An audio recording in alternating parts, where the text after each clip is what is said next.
it worth trying to save a marriage after infidelity? Is it okay to do this work even if you're not sure you want to stay? And do you invest in healing when you don't even know if you want to stay? These questions often come up early on in our work with couples in the aftermath of infidelity. You might be a hurt partner considering staying, but you're not certain you're doing the right thing. You're in deep pain, unsure about the future of your relationship, and wondering if beginning the healing journey makes sense when there's so much uncertainty about staying together. Welcome to episode 87 of Relationships Uncomplicated, and today we're going to explore this question. Is it worth starting the healing process if you're not sure you want to stay? This episode is sponsored by my Infidelity Recovery and Healing Program, It's Okay to Stay. If you're struggling in the aftermath of infidelity but want to stay together, you can rebuild trust and heal through genuine expert help from me and my team personally. I started It's Okay to Stay after seeing couples therapy and self-help options often lacked essential components to help couples save their relationship after infidelity. It's Okay to Stay is a complete 8-week coaching program that involves an online roadmap course and one-on-one work with an affair recovery specialist. So if you have faith in your relationship and you want to stay together and heal, let's talk. I'm offering a 45-minute free consultation for couples who want to save their relationship and need expert help. If that's you, just go online to iditsharoni.com/45 and pick a time for a video call that both you and your partner can commit to. I'll hop on. We're first going to start with understanding your struggle, and then we're going to walk through It's Okay to Stay to see if the program is right for you. Look, so many couples try therapy and self-help methods only to be put at odds with each other. But that doesn't have to be you. With expert help, It's Okay to Stay will give you the clarity that you need to understand each other, to heal, and to find a path forward past infidelity. So again, all you have to do to book your free consultation is to go to iditsharoni.com/45. That's iditsharoni.com/45. I'll be honored to stand alongside with you on this journey. To unpack this important topic, I've invited our program specialist, Alana Tokayer, to join me today. Alana is a licensed marriage and family therapist. She's one of our lead experts in our program, and she is someone who talks to couples about this very dilemma all the time.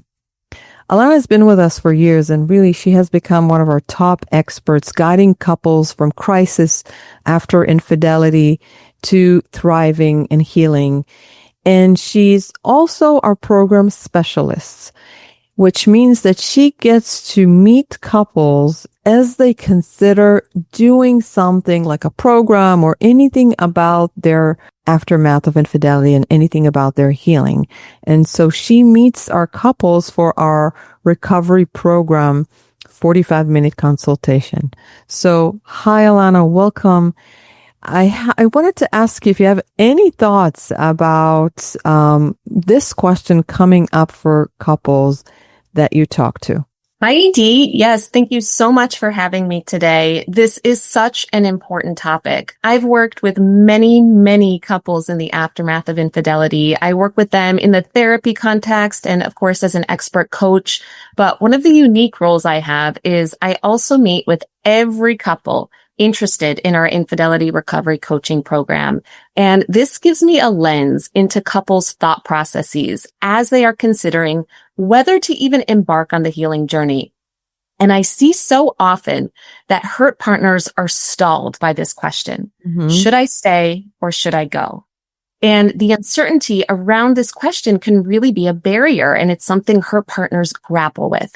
So I think our discussion today is so critical, understanding that that uncertainty is normal and that a couple can still begin healing even with this uncertainty lingering. Absolutely.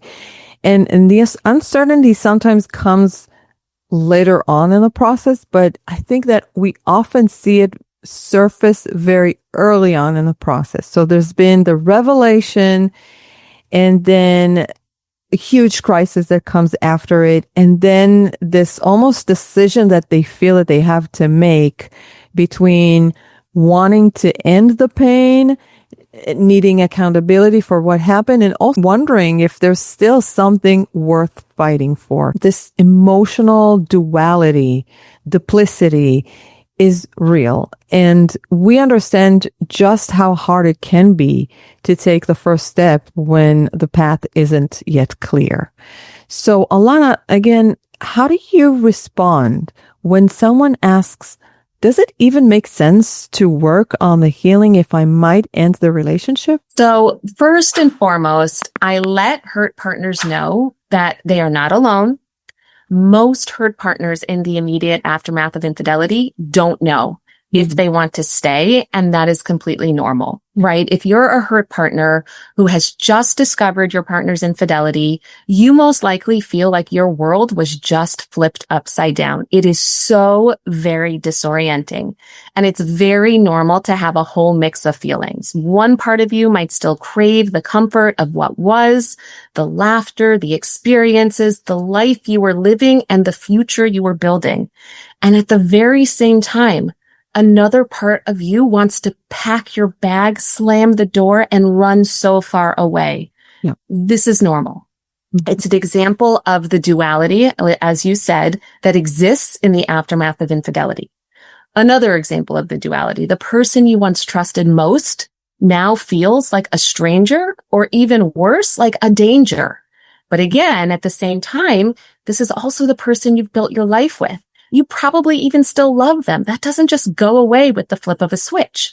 So there's a back and forth, an emotional seesaw, and it doesn't mean there's something wrong with you. It just means you're human. With this duality comes uncertainty. What in the world are you supposed to do?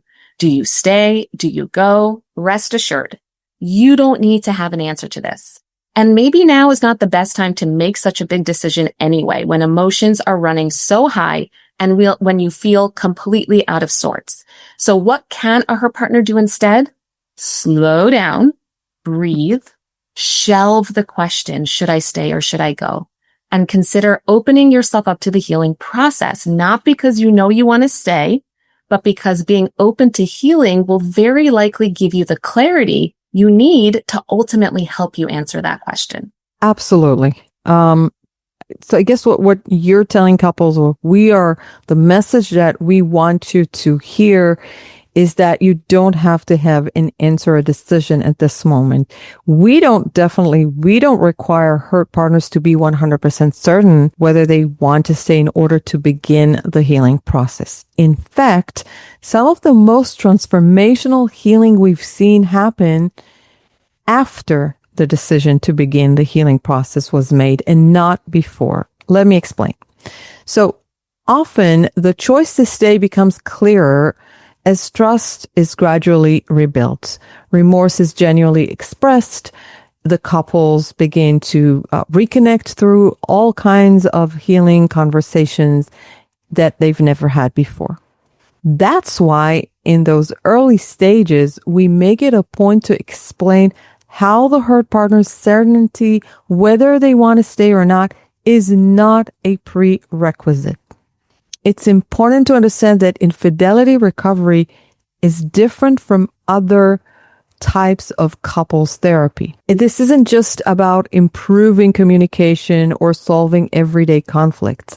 It's about navigating crisis, rebuilding safety, and doing so while the question of whether to stay can still be very much alive. So it's this work that we do with this question still hanging in the air, at least in the beginning. So the pressure to make that decision quickly without any substantial relational work can feel overwhelming, and it does.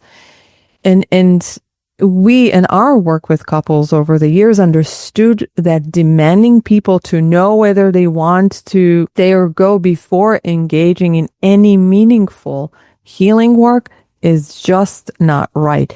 And we had to find ways to help couples, when that decision was still hanging in the air.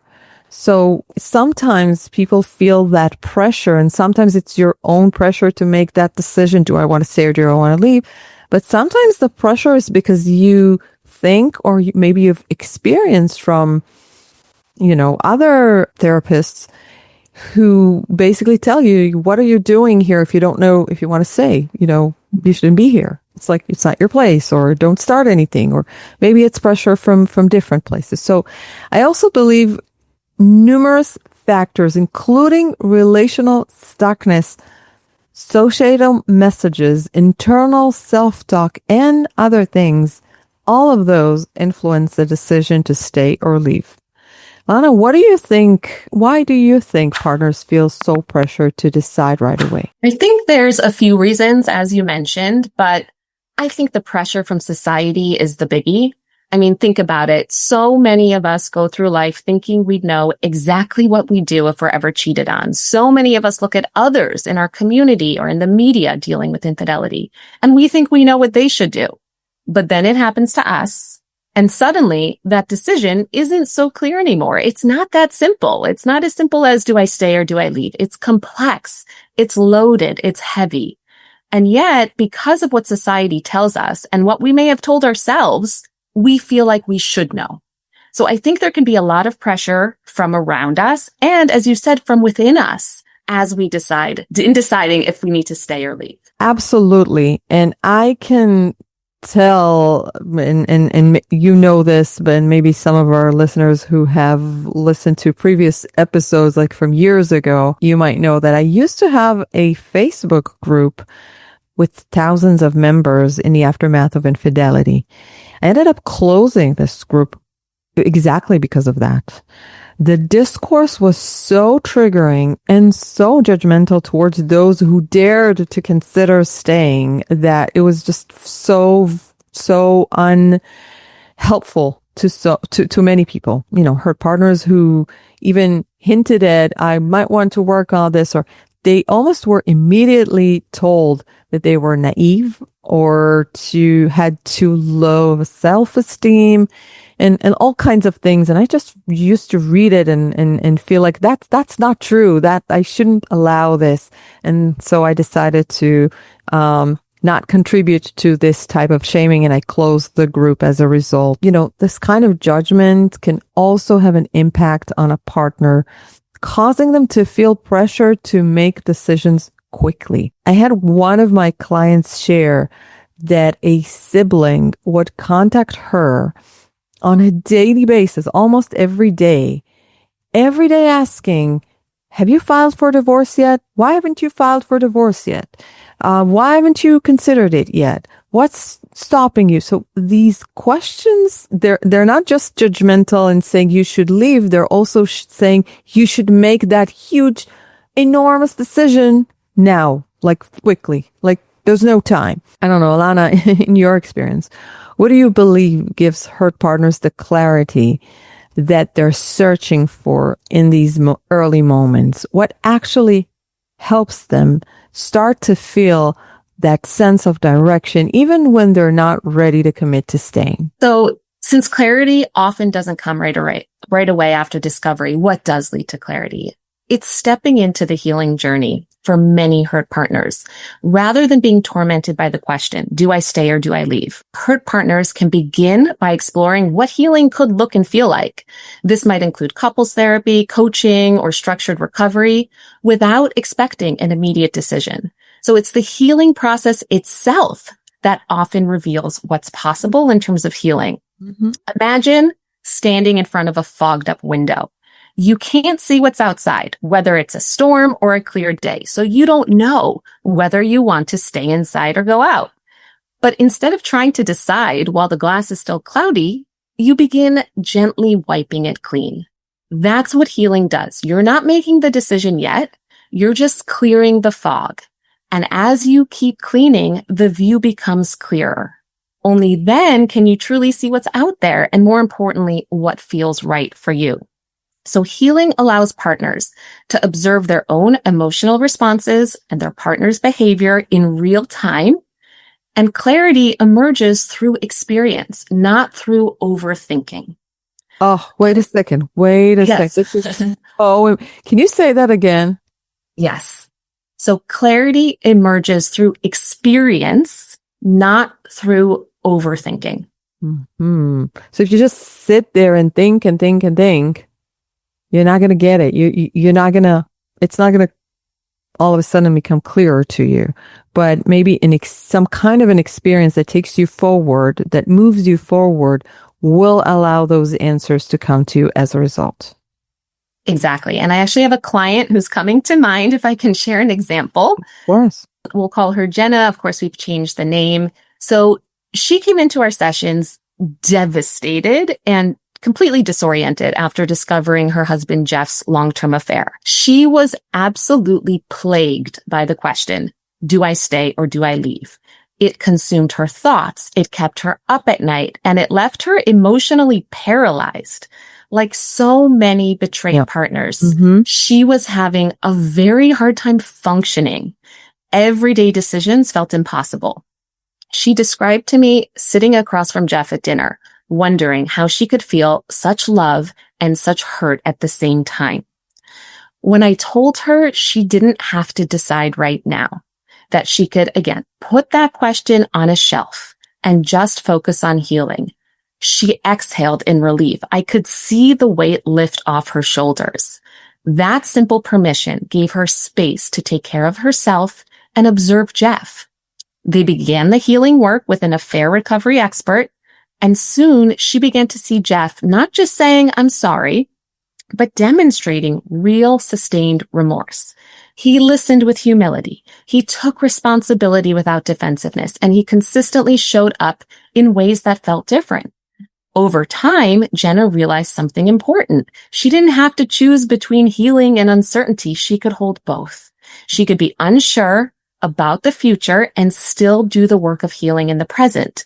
That both and gave her the clarity she had been searching for, not all at once, but slowly and steadily.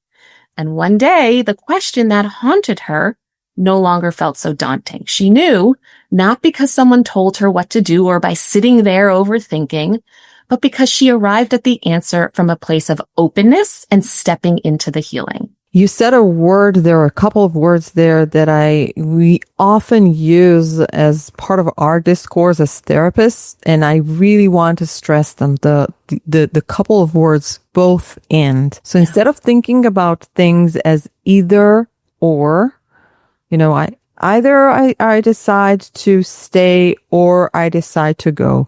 We either work on this or we don't work on this. It's either I go and we don't work on this or I stay and we work on this. There's a both and that exists, and it very much exists. And that's a wonderful example of how it can exist together. That indecisiveness and really not knowing and working on things and just being in that maybe a little uncomfortable place of, I don't really know. I'm going to allow you to heal my heart, but I'm not sure I'm going to stay, is that unique place that is almost, is very uncertain, but very much possible and lives and is the case for many of our couples. Okay. So at this point in our practice and really after working with so many couples, when I say so many couples, I'm talking about hundreds and hundreds of couples over the years who've been around, for almost 15 years. So we definitely noticed a pattern. Certain signs show us whether a couple has the potential to heal and stay together. And one of the clearest indicators is the unfaithful partner's willingness to step into what we often call the vigilante role, the warrior, which means to take accountability, fight for the relationship, and do whatever it takes to make things right. And alongside that is their level of genuine remorse. It's not just regret. I mean, regret is super important, but it's not just regret for getting caught, but a heartfelt remorse for the pain they've caused and for what they did.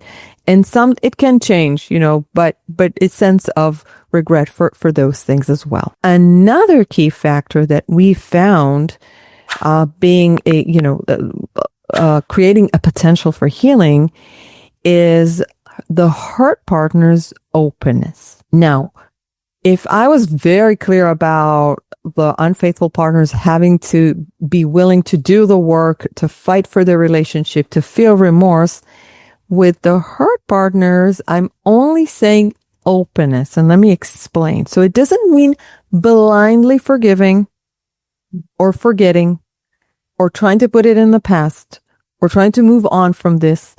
It means being willing at their own pace to allow space for healing. It involves some vulnerability, for sure, but not the kind that leaves you unprotected, especially when your partner is truly remorseful and showing up consistently. That type of openness can be a very, very powerful part of the healing journey. So the combination of both unfaithful partners' remorsefulness and willingness to do what it takes, and the hurt partner's openness to allowing their partner to heal their hearts, if that openness exists even at 20%, that can be enough to start with. So you see how it doesn't have to be 100%. Absolutely. Though you mentioned, Idit, the importance of remorse. And as I think about it, when I speak with couples, I often see a hurt partner very, very concerned that the unfaithful partner isn't showing remorse, isn't remorseful. So, and this to them is a potential barrier to beginning the healing. My partner's not remorseful. What would you say to a hurt partner who's worried about beginning the healing journey because he or she doesn't see that remorse? Yeah. Well, the reason I use the word remorse, which implies maybe a more complex or more complexity than the word sorry, is not accidental. Most unfaithful partners who reach out to us are remorseful. They're remorseful in the sense of regret or sorry for what they did, or at the very least for what it did to their partner. Finding out, right? Mm-hmm. But that doesn't necessarily mean it is communicated to the hurt partner with words or actions.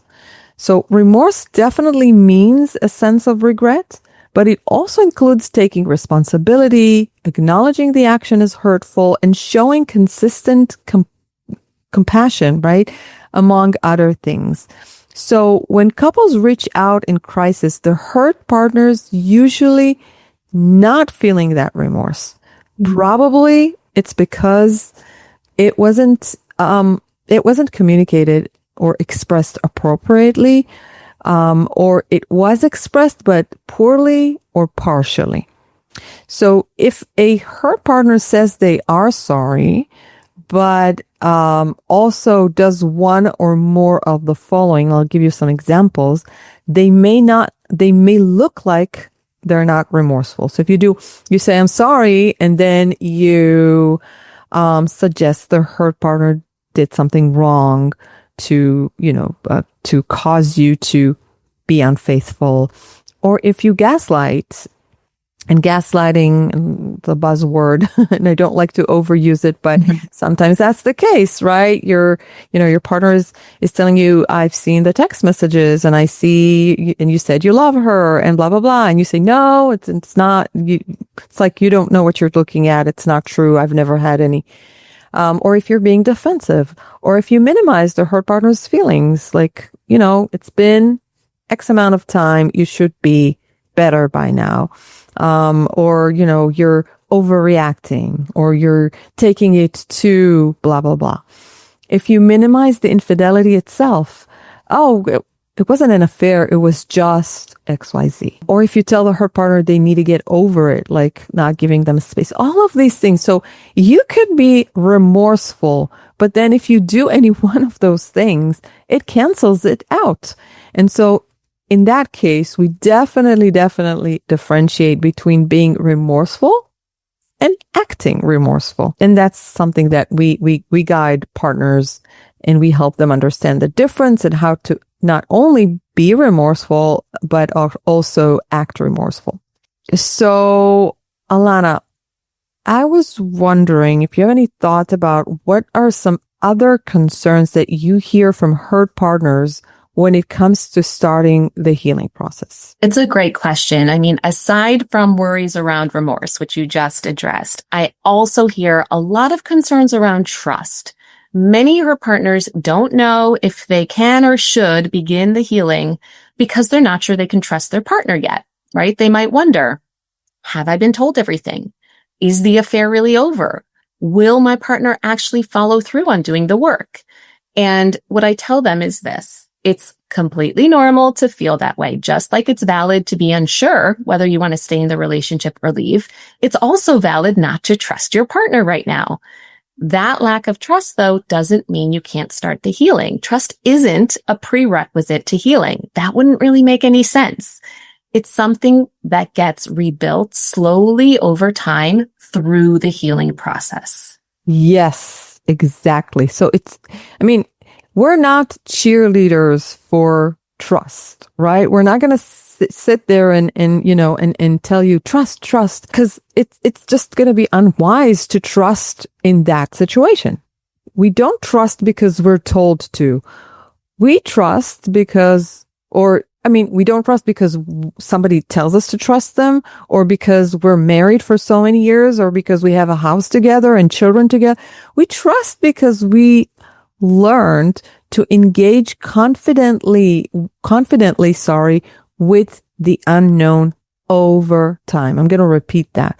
We trust because we've learned to engage confidently with the unknown over time. We trust because the person acted in trustworthy ways over time. So expecting to trust just because after trust was broken without any work done to earn that trust is like asking someone to reinvest in a failed company. It makes no sense, right? Now, again, the experience, or our experience, has shown us that we need to build a roadmap for people who don't trust as a starting point, and show them how to regain trust through meaningful steps, not just hoping that time will restore that trust. So we definitely discussed some essential points that will help hurt partners worried that starting an affair recovery program or counseling or whatever it is, any type of healing work, does not have to come after they decide whether they want to stay or not. Instead, the recovery process can provide the clarity that they need to make such an important, life-changing decision. So for our listeners and viewers, what are the main takeaways you want them to take from this, Alana?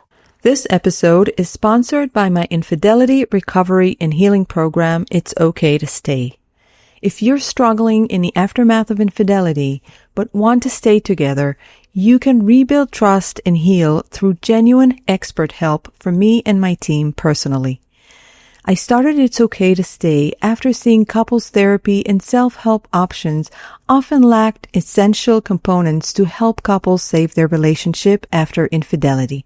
It's Okay to Stay is a complete 8-week coaching program that involves an online roadmap course and one-on-one work with an affair recovery specialist. So if you have faith in your relationship and you want to stay together and heal, let's talk. I'm offering a 45-minute free consultation for couples who want to save their relationship and need expert help.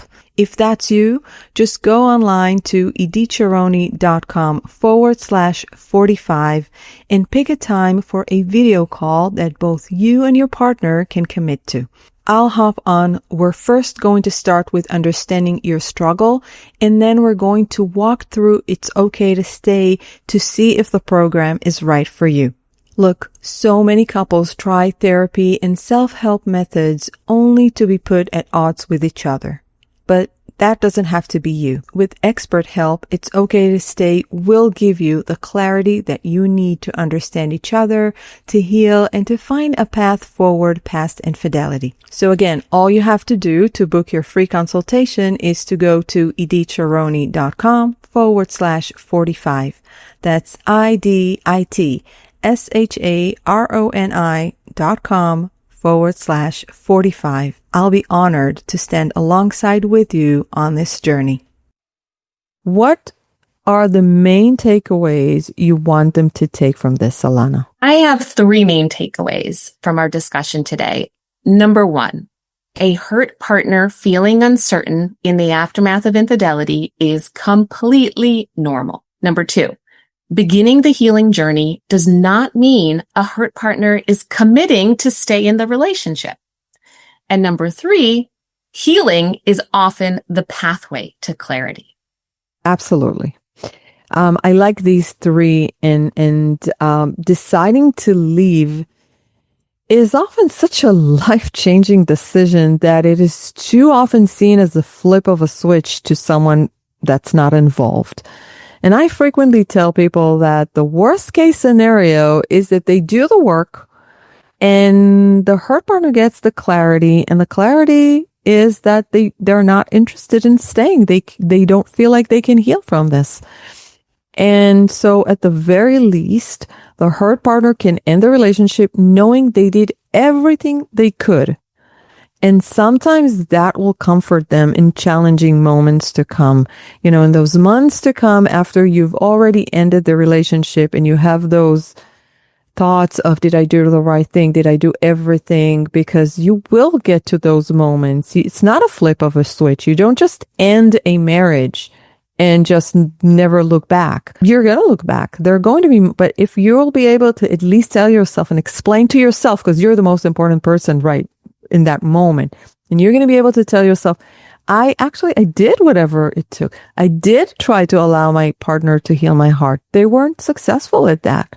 Or maybe I wasn't successful at that. Doesn't matter. But I tried. I gave it a true chance. So we always like to give you guys some tips. So Alana, let's speak to a couple or an individual listening to us today, and they're struggling with whether to initiate a healing process or wait until they're more certain that they want to stay. What tips do you have for couples to navigate this uncertainty right now? Absolutely. So the first tip I would say is to set a short-term healing intention. So again, instead of framing recovery as black or white, either I stay or I leave, couples can sit in the gray area for a bit while they commit to a temporary healing window, say 2 to 3 months of therapy or coaching. This reduces pressure and allows that space for emotional repair. Okay. The next tip I would say is to find expert help. And I know, Idit, this is one you're very passionate about. Not all therapists or coaches are trained in infidelity recovery. So it's so important to seek professionals with experience in affair recovery, trauma, relationship dynamics to ensure you receive structured support, not just generic advice. Yeah. And you are correct that this is very close to my heart because of the things that we hear about and the damage that we see that is being done to couples who are in such a vulnerable place in their lives. And they're just really, really reaching out. It's just help me. Like, do you know? And unfortunately, sometimes they meet people who say, yes, I can help you, but they have no clue how to help them, or they are not really experts.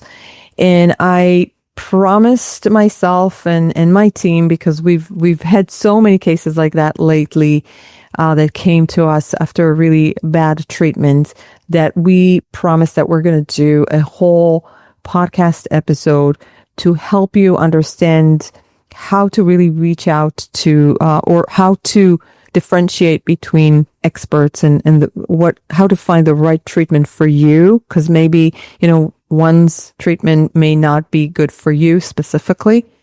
So we'll definitely talk about it. But in the meantime, at the very, very, very least, make sure that if you are talking to someone, look at their credentials, make sure they are licensed therapists, because if they're not, then really there is no guarantee that they've gone through any type of meaningful training to actually work with people. So that would be like the first thing that I'd look at. Then I would look to see if they actually have worked and have had some kind of experience of working with couples in the aftermath of infidelity, or they're more like a generalist, somebody that kind of does everything and knows a little bit about a lot of things. And then I would also look at whether they have some kind of a structure, whether they look at you not just as from week to week type of situation, but more of a process that has a beginning and an end and some kind of a roadmap that they already know you're going to go through.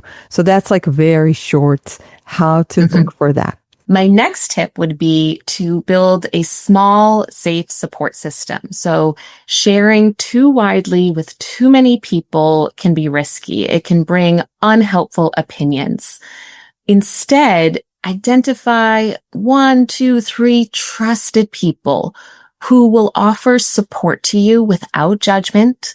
They'll respect your pace and they'll allow you to express your needs and your emotions freely. And the final tip I have is specifically for the hurt partners: be patient with yourself. Be kind to yourself. Give yourself grace. It's okay not to know. Remember that fogged up window. Right now, the view outside, the decision, the future, it might be very blurry. Instead of forcing yourself to choose while everything is still unclear, give yourself permission to simply start wiping the fog away. Give yourself the space to get the clarity you need and deserve. Oh, what a wonderful message and analogy that I think can speak to any person in this situation. Thank you. Thank you so much for the tips. And for this one, especially, I feel like being patient with yourself is a big one, really. Okay. So thank you for joining us for this episode of Relationships Uncomplicated. We know this topic is worth staying in the process if you're not sure you want to stay after infidelity. We know this topic touches deeply personal and often painful places for many of you. If you take one thing away from today's conversation, let it be this: you do not need to know whether you want to stay in your relationship in order to begin healing. Uncertainty after betrayal is normal. It doesn't mean something is wrong with you or your relationship. It simply means you've experienced a profound rupture and your mind and heart are trying to make sense of what comes next. We've seen again and again that healing is often the pathway to clarity, not the other way around. You don't need to wait until you feel certain to start. Instead, the healing process can give you the information, insight, and lived experience you need to make an empowered decision about your future. One that comes from a place of wholeness rather than a place of crisis. Remember, you deserve support while navigating this uncertainty. You don't have to rush to a decision, and you don't have to walk this path alone. Whether it's through our infidelity recovery program or another safe, structured space, it is okay to give yourself permission to begin healing while holding this question of whether you want to stay. So, if you found this episode helpful, we invite you to subscribe so you never miss an episode, and consider sharing it with someone you might think needs to hear this message today. And if you're ready to explore the possibility of guided healing with us, you can learn more about our infidelity recovery program at iditsharoni.com. You can also book a free consultation with Alana at iditsharoni.com/45.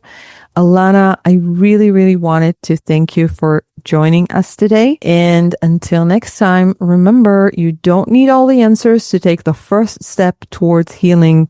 One clear step at a time is enough. Thank you for being here with us today, and we look forward to supporting you on your journey to clarity, healing, or whatever future feels right for you.